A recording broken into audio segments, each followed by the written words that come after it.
So what we're going to do actually, guys, because we have one of the panelists for the panel discussion joining us from Canada, a member of the chair for the young members group for the Institution of Structural Engineers right now. And we do have Renata, who's the head of the TTI. I see she's smiling. So we're having a very brief panel discussion, and then Avicon will do their presentation immediately after, if you'll just bear with us. So could we just have the panelists and our panel chair come up? So we do have our fourth panelist who's coming on online, and he's going to be online in the next 3-4 minutes. That was we've had some amazing presentations, haven't we?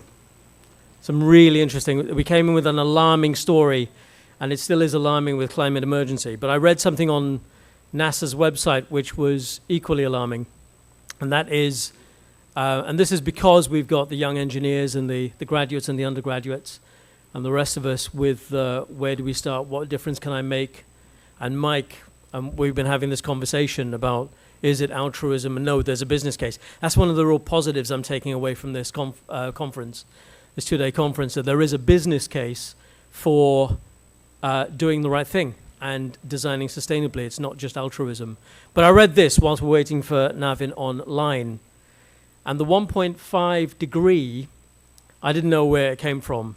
I didn't know what the kind of genesis of that was until I read that 1 degree centigrade equates to roughly 7% water vapor in the air through thermodynamics. So to get to 10%, it's 1.5 degrees. And the more water vapor we have in the air, the more we have according to NASA, and I don't disbelieve this, a positive water vapor feedback loop that generates more heat in the air. So it's a cycle. And so I hope that this has inspired us to kind of make a change. Have you got Navid on? Is he? Okay. Could you ask them about their responses on resilience and sustainability? No. Because I was going to ask it at the end, but you could probably just go to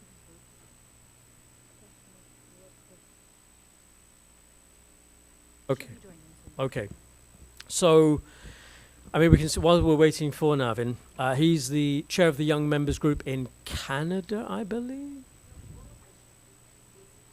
Right, okay.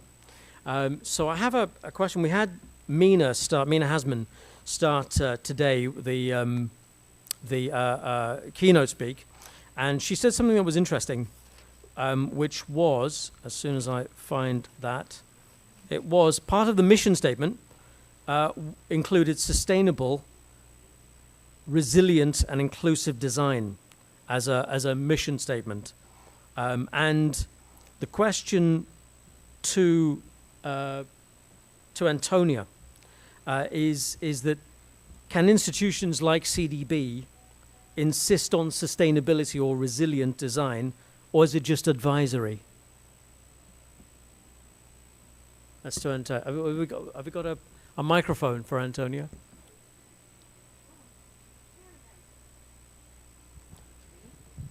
So for CDB, is it, it's in your mission, so I said it was Mina Hasman, it was Antonia actually. But it was in CDB's mission statement, it was, I think, reducing poverty through sustainable, resilient, and inclusive design.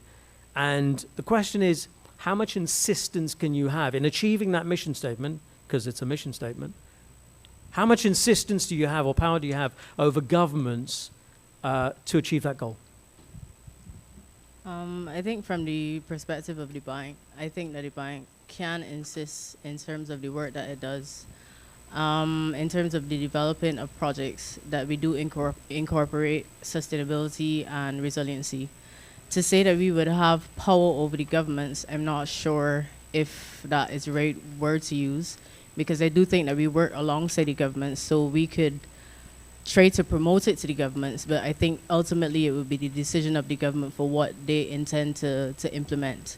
I think within the, as I said, the creation of the project itself, so the appraisal process, and having consultants come on board in terms of doing the terms of reference, I think that is something that we could insist there at that point in time, but it's up to the government to really come forward to say that they're supportive of that and they want to have that as part of the mandate, of their own mandate.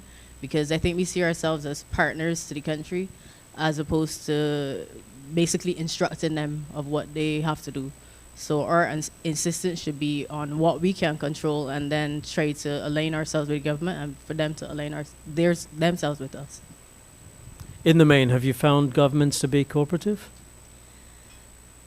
I think that in some cases, yes, I think that governments recognize what is needed. But I think that is always done within the constraints that you would have. So to have political buy-in is one thing, but also we need to look at how political cycles kind of change. Priorities may change, budgets change over time, and I think that does a lot of the constraints that governments may have. I'm not sure if we could insist to the government that once they set a country like a strategic plan, not to veer from it, because I think that once like administrations change, then I think like the idea of what is priority may change. So that's the way that I see it. There's always some kind of variability within that kind of political drive.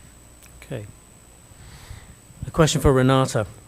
We had, this is a quote from Mina Hasman's presentation, keynote speech this morning, and she said the goal was to bringing practical knowledge to educate the next generation of professionals. So it was from an architectural perspective. But the question is, what can we do that isn't currently being done to engage our future professionals? Good afternoon, everyone. So the TTIA has recently created a grant. Well, the foreigners would not know there's no School of Architecture here in Trinidad and Tobago. So all our students have to go away. So it's expensive. So we decided to support our students. So we have now a TTIA Colin-led grant. Colin-led is one of our past architects. He's originally from the UK, and he's responsible for many of the civic projects that you see in Trinidad. The Brian Lara Promenade, which is close by. So with his family, we're in the second year of doing that. The students are extremely grateful. It's a small grant for now because we're building it up. But their projects are very interesting, and it shows, the work that they're doing, that they're learning outside concerning the same issues, sustainability and resilience. But they're sort of, they have to now layer the whole Caribbean side of it to it. So we've also created, so that's for the students that are in university now. But once they return, so the idea is that they become student members, which is free. Once they return, then we have also created a mentorship program where the registered architects would then sort of help them in that transition between what they're learning overseas to our challenges and climatic conditions here. Are you finding through that there is an engagement? Yes. So before that, many of them said, they weren't aware of the institution. So now we've had, the number of students is typically small, even in colleges.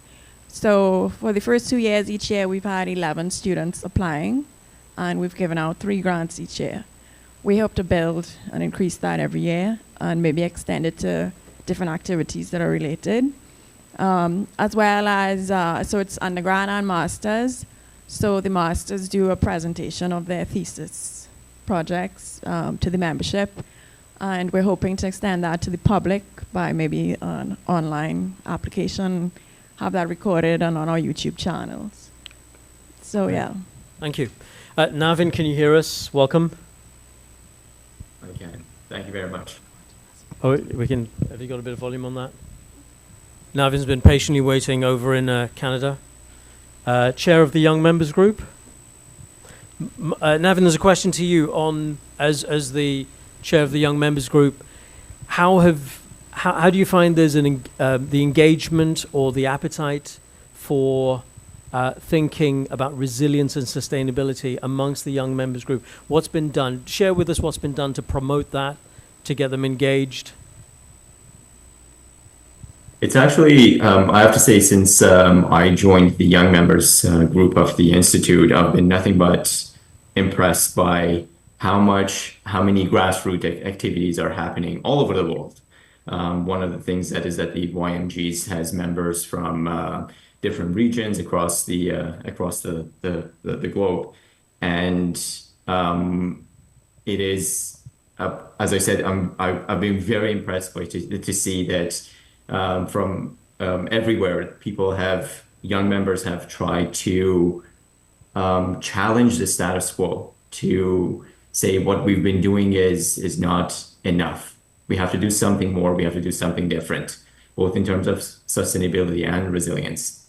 And a lot of the publications and a lot of the frontier of research and education has been done by these grassroots movements. And it's evident from all the publications coming out of the Institute, and it's just it's really, really impressive. One follow-up question on that is, we've got lots of grads and undergrads in the room with us today. How would you encourage them to get involved with the institution, particularly with sustainability and the panels and committees that exist? How would you do that? The first thing I would say is that there is different people have different tolerances for wanting to get involved. The very first thing, and it kind of ties into what we were discussing before, is that education. There are a lot of publications available, a lot of webinars that the Institute offers. And I think the first step is to get engaged, to get familiarized with what's out there. What are the new ideas? What are the challenging ideas? Beyond that, I would say, get engaged with the regional groups. That has been nothing but career promoting for myself, just to engage with people with different ideas. And if people have more appetite to get more engaged, I would absolutely encourage them to sign up to become parts of different committees. There is sustainability committee, there is resilience, there is seismic and wind, you name it. The Institute is keen to get engaged with as many people as possible. So if there is an appetite there, definitely get engaged through all these chapters. Okay.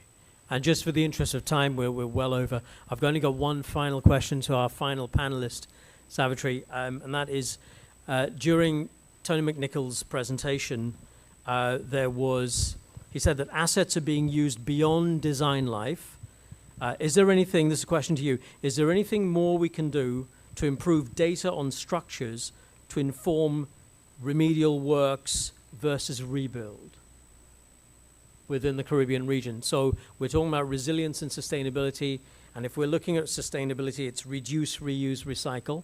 So what's missing in our data set? What more can we do to build on that data set so that we can reduce, reuse, rather than rebuild? So in terms of collection of data, I don't think there's a lot of data. Yeah. So there's not a lot of data available on existing structures here. What we do have, maybe buildings constructed in the last 20 years, you would find you have a lot of data on it, but beyond that, very little data. So the matter of data collection is something that is really required. I think Dr. Elias would have mentioned when he was trying to do his studies, there wasn't any real data for collections. What I would say, though, is that I believe for us, retrofitting is the way we have to go in terms of sustainability for the entire Caribbean. I'm seeing Luigi there, and he did mention like a very interesting thing in his presentation with the aspect of you don't have to retrofit 100%. I think that's a very good idea to establish what percentage you would like to retrofit your structure to in the context of a budget to allow for longer life use rather than demolition. So So does that mean in the absence of data, we need McNichols to do a LiDAR survey and sonar to get us the data? With that, I'm going to hand back to Shalini. That brings us to the end of the panel because of time.